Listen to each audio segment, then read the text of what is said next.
Character వచ్చింది like జోవియల్గా ఉండే ఒక కుర్రాడు, బేసిక్గా సరదాగా ఉంటాడు.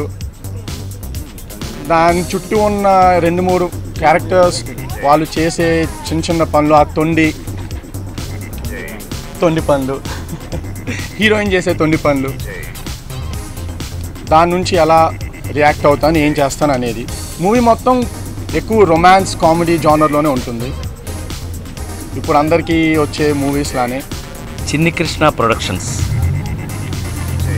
నిర్మాతగా దర్శకుడిగా ప్రసాద్. నేను కదండి ప్రసాద్ అంటే, నేను ప్రసాద్నే. మా ప్రసాద్ నిర్మాతగా దర్శకుడిగా ఫస్ట్ టైం తొండి అనే మాట మనకు చిన్నప్పటి నుంచి మనం అందరం విన్నాము. అది మరీ చిన్నప్పుడు విన్న మాట. ఇప్పుడేమో యూత్ కూడా ఎక్కువ తొండి వాడుతున్నట్టున్నారు. ఎందుకనంటే ఫౌల్ గేమ్, ఇంగ్లీష్లో ఫౌల్ గేమ్ అంటారు.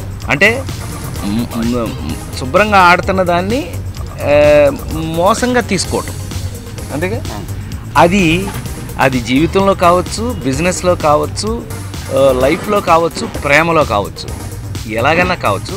ఇది ఒక గమ్మత్తైన యూత్ సబ్జెక్టు. దానికి తొండి అనే పేరు చూసేటప్పటికే మీకు ఒక ఇంట్రెస్టింగ్గా ఉంటుంది. With new boy and girl, మీరు వాళ్ళ గురించి ప్రసాద్ చెప్తాడు. సో అందులో ఒక బాధ్యతాయుతమైనటువంటి ఒక పాత్రతో నేను ఆటోమేటిక్గా నాకు తెలిసిన విషయమే కాబట్టి చేస్తున్న సందర్భంగా ఇవాళ ప్రారంభమైన తొండి సినిమా చాలా చక్కగా ఒక యూత్కి పనికొచ్చే విధమైనటువంటి ఎంటర్టైన్మెంట్ సినిమా కావాలని మనస్ఫూర్తిగా కోరుకుంటున్నాను. తప్పకుండా దానికి కావాల్సిన అంశాలన్నీ కూడా ఈ కథలో ఉన్నాయి. తద్వారా ఒప్పుకోవడం జరిగింది, అలాగే ప్రారంభించడం జరిగింది. ఇవాళ రాజశ్రీ తెలుగు నుండి ఈ రిపోర్ట్ అందిస్తున్నది కెమెరా పర్సన్ రాధాకృష్ణతో శ్రావణ్ జాయ్. మరిన్ని వినోదాల కోసం వెంటనే సబ్స్క్రైబ్ చేసుకోండి మీ రాజశ్రీ తెలుగు.